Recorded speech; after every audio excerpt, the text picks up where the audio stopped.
Toujours dans la thématique de la participation des femmes à la vie politique et économique au Sénégal, nous nous intéressons aux obstacles qui ralentissent l'accès des femmes aux ressources économiques. En 2019, le Sénégal a préparé et soumis son rapport national sur la mise en œuvre de la déclaration et du programme d'action de Beijing.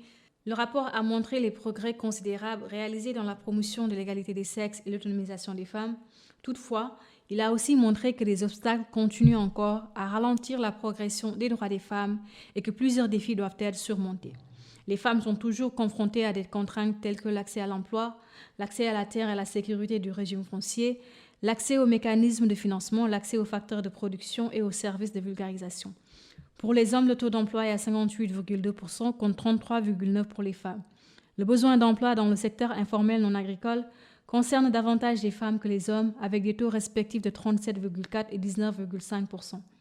Cette situation globale de vulnérabilité dans laquelle sont les femmes est exacerbée par les effets économiques de la pandémie du Covid-19. Seynabou Diassal, CEO du cabinet de conseil en relations publiques Global Mind Consulting, dans un entretien qu'elle nous a accordé, rappelle que, malgré toutes les initiatives portées par le secteur public et privé pour faciliter l'accès aux ressources économiques, les faibles taux d'alphabétisation font que les femmes ont encore du mal. Cela rend plus complexe le fait de pouvoir monter un dossier de financement, de défendre son projet et de le valoriser auprès des institutions. Selon elle toujours, les fonds ne sont pas ce qu'il y a de plus compliqué à trouver. L'argent se trouve facilement quand les projets sont bien montés, bien structurés et quand les personnes qui sont à l'initiative de ces projets savent exactement là où elles veulent aller et qu'elles sont outillées intellectuellement, qu'elles ont suffisamment de bagages, soit pour mener à bien leur propre projet, soit pour s'entourer des personnes qui vont être en mesure de pouvoir les conseiller, les orienter et les aider finalement à structurer leur modèle économique.